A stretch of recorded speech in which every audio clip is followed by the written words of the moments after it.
ቅዱሳን በአሜን በዩቲዩብ ቻናል የምትከታተሉኝ የእግዚአብሔር ቅዱሳኖች የክርስቶስ የእግዚአብሔር ጸጋና ሰላም ለእናንተ ይሁን። እኔ ወንድማችሁ ሚንቴ ነኝ። ክብር ሁሉ ለእግዚአብሔር ይሁን። ዛሬ ደግሞ የእግዚአብሔር ቃልን አብረን እንማራለን ማለት ነው። ከዚህ ቀደም በዩቲዩብ ትምህርቴ እንደተባረካችሁ አምናለሁ። ዛሬም ደግሞ አብረን የእግዚአብሔርን ሐሳብ ደቂቃ አብረን እንማራለን ማለት ነውና ዛሬ የምንማረው ትምህርት ርዕስ እግዚአብሔር በእናንተ ዘመን ተሻጋሪ ነገር እንደሚሰራ ታውቃላችሁ ወይ በሚል ሐሳብ ነው ዛሬ የምንማረውና እግዚአብሔር በእናንተ ዘመን ተሻጋሪ ነገር እንደሚሰራ ታውቃላችሁ ወይ በሚል ሐሳብ ነው ዛሬ የምንማረውና ስለዚህ እግዚአብሔር ለሰው ልጅ ክፉ የሆነ ሐሳብ የለው መልካም ሐሳብ ነውና መጽሐፍ ቅዱስ ሲናገር እንኳን እግዚአብሔር ፍቃድ በጎ ደስ የሚያሰኝ ነው እንደሚለው ማለት ነውና ዛሬ እስቲ ከመጽሐፍ ቅዱስ አንድ ስፍራ ላንብብና ወደ ክፍሉ ሐሳብ አብሬ ብንገባ ደስ ይለኛል። መጽሐፍ ቅዱስ ያዝን ኢያሱ ምዕራፍ 4 ከቁጥር 19 ያለውን ክፍል አነባለሁ። እንደዚህ ይላል። ሕዝቡም በመጀመሪያው ወርም በ12ኛው ቀን ከዮርዳኖስ ወጡ፣ በኢያሪኮም ዳርቻ በምስራቅ በኩል በጌልጌላ ሰፈሩ። ከዮርዳኖስም ውስጥም የወሰዳቸውንም እነዚህም 12 ድንጋዮችን በጌልጌላ አቆማቸው። ለእስራኤል ልጆች እንዲህ ብሉ ተናገረላቸው፣ በሚመጡ ዘመናት ለልጆቻችሁ የአባቶቻችሁ እነዚህ ድንጋዮች ምንድን ናቸው ብሎ ቢጠይቁ ለልጆቻችሁ እንዲህ ብላችሁ ታስታውቃላችሁ፣ የእስራኤል ይህን ዮርዳኖስን በደረቅ ተሻገሩ እስኪሻገሩ ድረስ አምላካችሁ ኤርትራን ባህር ከፊታችሁ እንደደረቅ እንዲሁ እስኪሻገሩ ድረስ አምላካችሁ እግዚአብሔር በዮርዳኖስ ውሃ ከፍሎ በደረቅ እኮም የእግዚአብሔር እጅም ጠንካራ እንደሆነች የምድር አሕዛብ ሁሉ እንዲያውቁ አምላካችሁ እግዚአብሔር ለዘላለም እንዲፈሩ ነው ብሎ ይናገራል ማለት ነውና ወደ መልእክቴ ሐሳብ ከመግባቴ በፊት ስለ መጽሐፉ ሐሳብ ጥቂት ደቂቃ ልበልላችሁና ይህ ክፍል ኢያሱ መጽሐፍ ነውና ኢያሱ መጽሐፍ ሙሴ ከሞተ በኋላ መሪነቱን እንደተረከበ ምዕራፍ 1 ላይ ይናገራልና ባሪያ ሙሴ ሞተዋል፣ ይህን ሕዝብም ወደ ተስፋይቷ ምድር እንደሚያጓዝ እና ያው ዘጸአት ላይ ስትመለከቱ ከባህርነት የተነሳ የእስራኤል ሰዎች እንደጮሁ ጩኸታቸው ደግሞ በእግዚአብሔር ጆሮ እንደገባና እግዚአብሔር ለአብርሃም ለይስሐቅ የገባላቸው ኪዳን አሰበና ሙሴን በቁጥቋጦ መካከል ውስጥ ተገልጦ እንደ ፈርዖን ቤት እንደሚልክ እና በ10 ታምራት እስራኤልን ከግብጽ ምድር እንዳወጣ እና ወደ ተስፋይቷ ምድር ማርና ወተት ወደምታፈስበት ምድር እንደወጡ ወደ ጉዞ እንደጀመሩ እንመለከታለን እና ያው ኋላም ሆኖ ፈርዖንም ያሳደዳቸው ነበር፣ ባህር ነበረ። ግን ባህሩ በደረቅ ምድር እንደተሻገሩና የፈርዖን ሰረገሎች ደግሞ በባህር ውስጥ እንደሰመጡ መጽሐፍ ቅዱስ ይናገራል እና ዋና የመልእክት ሐሳብ እሱ ጋር ሳይሆን ሙሴ ከሞተ በኋላ ግን የነዌ ልጅ ኢያሱ መሪነቱን እንደተረከበ እና ባሪያ ሙሴ ሞቷል፣ ስለዚህ ይሄን ሕዝብ ወደ ተስፋይቷ ምድር እንዲጓዙ ዘንድ ይላል እና የሚገርማችሁ ነገር በጌልጌላ ላይም እንኳን እግዚአብሔር ለኢያሱ አንድ ነገር ተናገረ፣ ለሁለተኛ ጊዜ ግረዛቸው ብሎ እንደተናገረ እና የመጀመሪያ የተገረዙ የት ሄዱ ሲባል በምድረ በዳ እንዳለቁ ተስፋይቷ ምድር ወደ ከናን ሙሴም እንዳልገባ መጽሐፍ ቅዱስ ይናገራል እና ዕብራውያን ጻፊም እንኳን ሬሳቸው በምድረ በዳ እንዳለቀ ብሎ በሙሴ ተመርቶ የነበሩት አይደለም እንዴ ልባቸው ልከኞች ነበሩ እያለ ይዘረዝራል ማለት ነው እና የሚገርማችሁ ነገር እግዚአብሔር በእናንተ ዘመን ተሻጋሪ ነገር እንደሚሰራ ታውቃላችሁ ወይ? እዚህ ክፍል አሁን ያነበብኳቸው ክፍል ላይ የሚገርማችሁ ነገር እግዚአብሔር እስራኤልን በብዙ ታምራት ነው ከግብጽ ባርነት ያወጣው። ለ430 ባርነት ውስጥ በጭቆና ውስጥ የነበሩት ሕዝብ ሙሴን ጠርቶ በብዙ ታምራት እንደወጡና የሚገርማችሁ ነገር ምዕራፍ 2 ላይ እንኳን ኢያሱ ሰላዮችን በላከ ጊዜ ወደ ኢያሪኮ ወደ ረአብ ጋለሞታ ቤት ረአብ ነበር ሁለቱ ሰላዮች እዛ የተቀመጡትና ያረፉት እዛ ነበሩና የሚገርማችሁ ነገርም እንኳን ረአብ ከሰላዮች የሰማችው ነገር በጣም ነው ድንጋጤ የገባባት። ምክንያቱም የኢያሪኮ ንጉስ ሰላዮች እንደገቡ ባወቁ ጊዜ እነሱ ሊገላቸው ባሰቡ ጊዜ ራብ እንደደበቀች መጽሐፍ ቅዱስ ይናገራልና አንድ ነገር ነው የተናገረችው። ያኔ የትናንትናው ነፍሳችን ቀለጠ። ያ ታምራት ይወራ ነበር በዛ ስፍራ ላይ ታምራት፣ እግዚአብሔር ያደረገው ታምራት፣ በግብፅ ላይ የመጣው መክፈቶችን ትዘረዝርላቸው ነበር። እኛ ይህን ሰምተን ቀለጥን፣ ነፍሳችን ቀለጥን። ስለዚህ ምድሪቱን እግዚአብሔር አሳልፎ እንደሰጣቸው ታረጋግጣቸው ነበር ማለት ነው ራብ እና የሚገርማችሁ ነገርም እንኳን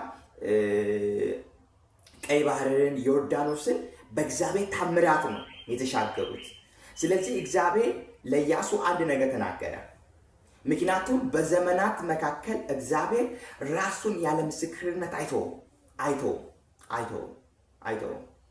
ምክንያቱም ዓለም ሳይፈጠር በክርስቶስ የተመረጠን ሰዎች እግዚአብሔር በእኛ ሕይወት ውስጥ የከበረ የሆነ የራሱ የሆነ ዘላለማዊ እቅድና ዘላለማዊ የሆነ ሐሳብ እንዳለው ማወቅና መረዳት ያስፈልጋል ማለት ነው። የሚገርማችሁ ነገር ግን 12 ድንጋይ አዘጋጀዋል፣ ሐውልት ትከለዋል። ምክንያቱም ለእናንተ አይደለም አለ፣ ለሚመጣው ትውልድ። ይህ ድንጋይ ምንድን ነው ብሎ ሲጠይቃችሁ ግን ለሚመጣው ትውልድ እና በሕይወታችሁ ውስጥ ከራስ ከመብላት ያለፈ ከራስ ከመጠጣት ያለፈ ለትውልድ እንድናስብ የእግዚአብሔር ቃል ይፈልጋል። የሚገርማችሁ ነገር እንኳን ድንጋይ ጠርባችሁ አዘጋጁ 12 ድንጋይ ትከሉታል ለሚመጣው ትውልድ። ስለዚህ ለትውልድ ምን አስባቸው ለትውልድ? ምክንያቱም ዓለም ሳይፈጠር በፊቱ ቅዱስና ነውር የለም፣ በፍቅሩ እንሆን ዘንድ በክርስቶስ የተመረጥን ነን። በበጎ ፍቃዱ እንደወደደ ለእሱ ልጆች እንሆን ዘንድ አስቀድሞ የተወሰንን ሰዎች ነን። መልካሙ ስራ ለማድረግ በክርስቶስ የተፈጠርን ሰዎች ነን። ምክንያቱም በዚህ ምድር ላይ አጋጣሚ የመጣ ማንም የለም። በእግዚአብሔር እቅድ ውስጥና በእግዚአብሔር ዘላለማዊ የሆነ ፕሮግራም ውስጥ ነው ሰው ሁሉ የመጣው። ስለዚህ ለትውልድ ያሰባችሁ ነገር ምንድን ነው?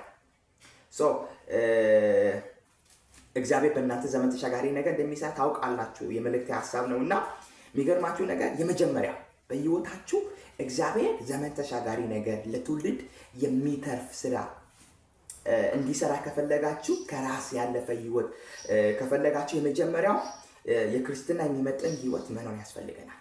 ለክርስትና የሚመጥን ሕይወት መኖር ያስፈልገናል። ምክንያቱም ያለ ቅድስና እግዚአብሔርን ደስ ልናሰኝ አንችልም። ራእይ ከእግዚአብሔር ዘንድ ነው የምንቀበለው። ለትውልድ ከእግዚአብሔር ዘንድ ነው የምንቀበል። አንድ ሰው በክርስቶስ ኢየሱስ ሲያምን ዳግም ውልደት ያገኛል። ዳግም ውልደት ሲያገኝ ደግሞ አንድ ላይ ራእይ ይሰጠዋል። ምክንያቱም በማመን ውስጥ የሚሰራበት ቅድም እንዳልኩኝ ኤፌሶን ላይ እኛ ፍጥረቱንና ልንመላለስ ዘንድ አስቀድሞ ያዘጋጀው መልካሙ ስራ ለማድረግ ይላል። ያ መልካሙ ስራ ምንድን ነው? ለማድረግ ይላል። በክርስቶስ ተፈጠረን ይላል እና ስለዚህ ለትውልድ የሚሻገር ነገር እግዚአብሔር በእኛ ሕይወት ውስጥ እንዲሰራ ይፈልጋል። ምክንያቱም አስተሳሰባችን ከሰፈር ከቀበሌ ከተለያየ ቦታ መውጣት አለበት። ምክንያቱም የእግዚአብሔር ቃል ሲናገር ለምነኝ አሕዛብን የርስት የምድር ዳርቻ ለግዛት እሰጣለሁ ነው የሚለው። ስለዚህ እግዚአብሔር በሕይወታችን ውስጥ እንደ እይታችን መጠን ነው የሚሰጠው። እንዳየነው መጠን ኢትዮጵያን ካየን ኢትዮጵያን ይሰጠናል። 7ቱን አህጉራትን ካየን 7ቱን አህጉራትን ይሰጠናል ማለት ነው። ስለዚህ በሕይወታችሁ ውስጥ ለትውልድ የሚተርፍ ነገር መስራት ከፈለጋችሁ የክርስትና የሚመጥን ሕይወት መኖር ያስፈልጋል። አንደኛ ዮሐንስ ምዕራፍ 2 ቁጥር 15 ላይ እንዲህ ይላል፣ በዓለም ያለውን ሁሉ አትውደዱ ይላል። ምክንያቱም ማንም ዓለምን ቢወድ የአባት ፍቅር በሱ ውስጥ የለም ይላል። ምክንያቱም የእግዚአብሔር ቃል ሲናገር የሚመካ በእግዚአብሔር ይመካ ይላል። ጠቢብ በጥበቡ አይመካም፣ ማንም በራሱ ማስተዋል አይደገፍ ብሎ ይናገራል። ስለዚህ ስለ ገንዘብ መመካት ይላል። ይህ ከዓለማዊ የሆነ ሲስተም ነው፣ ከዓለማዊ የሆነ ነው። ስለዚህ ማንም ዓለምን ቢወድ የአባት ፍቅር በሱ ውስጥ የለም። ዓለም ምኞታ ሁሉ ያልፋሉ። ስለዚህ የእግዚአብሔርን ፍቃድን የሚያደርጉ ይላል እነርሱም ግን ለዘላለም ይኖራሉ ይላል።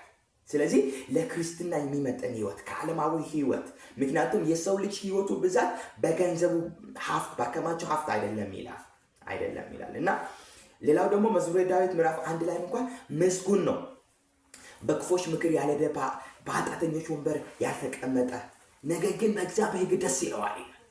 ሕጉም በቀንና በሌሊት ያስባል። እርሱም ይላል በውኃ ፍሳሽ ዳር እንደተከለች ይላል። ቅጠሏም እንደማይረግፍ ዛፍ ይላል እና የሚሰራ ሁሉ ይከናወንለታል። የሚያቅደው ሁሉ ይከናወንለታል። ስለዚህ በህይወታችሁ ውስጥ ከራስ ያለፈ ህይወት ከመብላት ከራሳችሁ ያለፈ ህይወት ለትውልድ ማሰብ ያስፈልጋቸዋል። ለትውልድ ስታስቡ ደግሞ ራዕይ የምትቀበሉት የአብርሃም ሎሌው እንደዚህ አለ፣ አምላኬ እግዚአብሔር መንገድን አቃንቶልኛል አለ። ነገሮቻችሁ እንዲቀናጅ ዘንድ ለክርስትና የሚመጠን ህይወት መኖር ያስፈልጋል ማለት ነው። ምክንያቱም የሚሰራ ሁሉ ይከናወንለታል። ጥቂቷ ነገር፣ የሚጽፈው ነገር፣ የሚያደርገው ነገር፣ የሚሰራው ነገር፣ የሚተጋው ነገር ሁሉ ለበረከት ይሆናል። ስለዚህ እግዚአብሔር ለአብርሃም ምን ብሎ እንደተናገረው ለበረከት ሆን ብሎ እንደተናገረ ማለት ነው እና ስለዚህ የመጀመሪያው ለትውልድ ዘመን ተሻጋሪ ነገር እንድንሰራ ከተፈለገ የመጀመሪያው የክርስትና የሚመጥን ህይወት መኖር ያስፈልገናል ማለት ነው። ሁለተኛ ትጋት፣ በመንፈሳዊ ነገር ትጋት ያስፈልገናል። ምክንያቱም የምድራዊ ህይወት ትልቁ ስኬቱ መንፈሳዊ ህይወት ነው። በመንፈሳዊ ህይወት ስትበረቱ የእናንተ ነገር እየተቀናጀ ይመጣል። ምክንያቱም ለመንፈሳዊ ዓለም ፍጥረታዊ ዓለም ታዛዥ ነው። ይህን ማወቅ ያስፈልጋል። አንድ ሰው የሆነ ነገር አልሆንም ሲለት መንፈሳዊ ነገር ይፈልጋል። ሚያምነው ለእግዚአብሔር ይጸልያል፣ ይተጋል። የማያምነው ደግሞ በጥንቆላ በመንፈስ ነገሮችን ለመስራት ጥረት ያደርጋል። ስለዚህ በአማኝ ህይወት ውስጥ በጣም ስኬታማ የሚሆነው ከዓለም ካለው ከኛ ጋር ያለው ይበልጣል ነው የሚለው። ስለዚህ ትጋት በጣም ወሳኝ ነገር ነው። ምክንያቱም የሰው ልጅ የከበረው ሀብቱ ይላል ትጋቱ ነው። ስለዚህ በመንፈሳዊ ህይወት መተጋት ያስፈልገናል። መጽሐፍ ቅዱስ ሲናገር አንተ ትጉ ባሪያ በጥቂቱ ነገር ታምነሃል፣ በብዙ ትሾማለህ። ምክንያቱም እግዚአብሔር 1 2 5 መክሊት ሲሰጣቸው እንዳቅማቸው ነው የሰጠው። እንዳቅማቸው ከአቅማቸው በላይ የሆነ ነገር አላሸከመም። ዛሬም እናንተ ይህን የምትሰሙኝ እንዳቅማችሁ ነው ያላችሁት። ጸጋ ስጦታም ቢሆን የትኛው አቅጣጫ ቢሆን ግን ያላችሁ ነገር እንዲበዛ ለትውልድ እንዲተርፍ ከፈለጋችሁ ትጋት።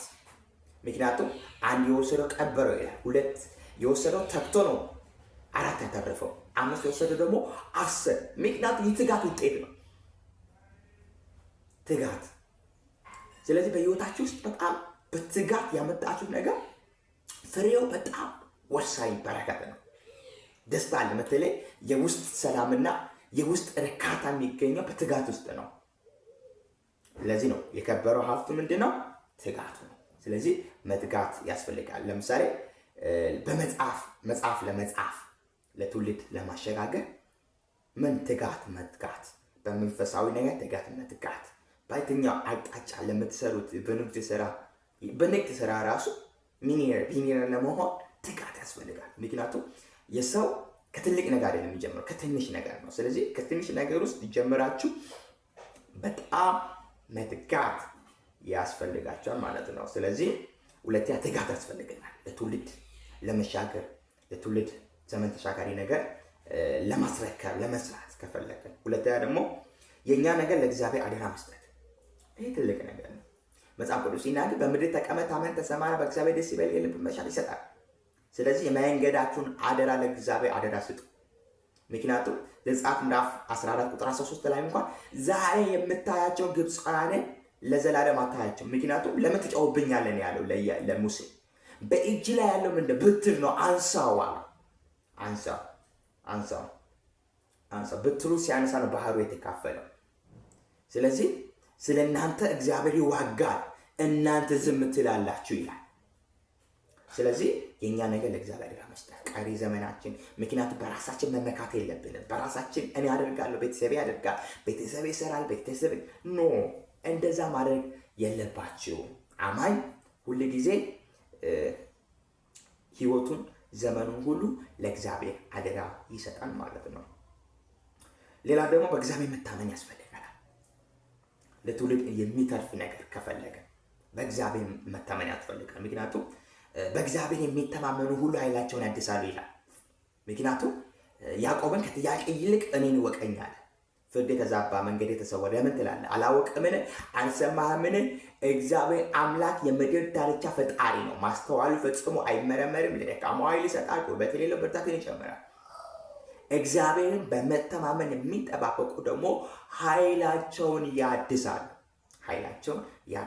ስለዚህ በእግዚአብሔር መታመን መዝሙረ ዳዊት 118 ቁጥር 8 ላይ ከሰው ከመታመን ይልቅ ይላል፣ ከሰው ከመታመን ይልቅ በእግዚአብሔር መታመን ይሻላል ይላል።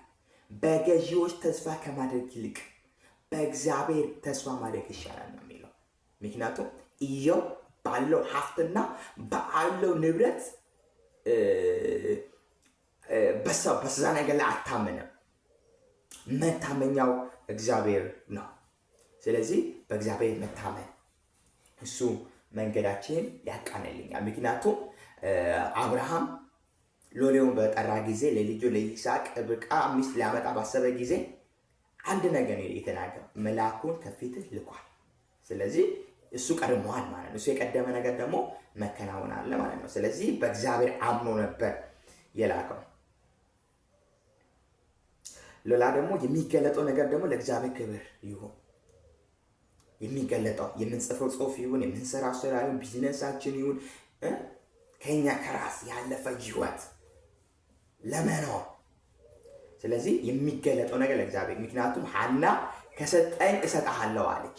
ያን ስለት ከተሳለች በኋላ በፊቷ ውስጥ ሐዘንተኛ ሆኖ አልታየም ይላል። ፊቷ ሐዘንተኛ ሆኖ አልታየም ብሎ ይናገራል ማለት ነው። እና ስለዚህ እግዚአብሔር በአንተ ዘመን ተሻጋሪ ነገር እንደሚሰራ ታውቃለህ ወይ?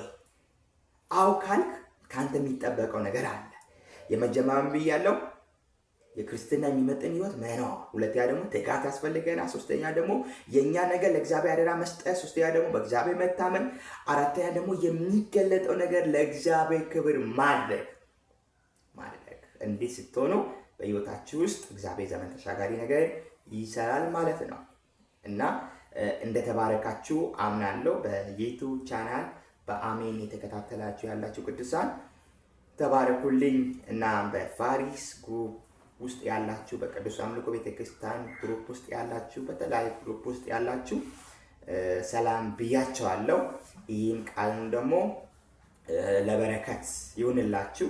በተለያየ ደግሞ በአረብ አካባቢ ያላችሁ እህቶቼ ወንድሞቼ በዚህ ቃል መሰረት እንድትባረኩ አምናለሁ።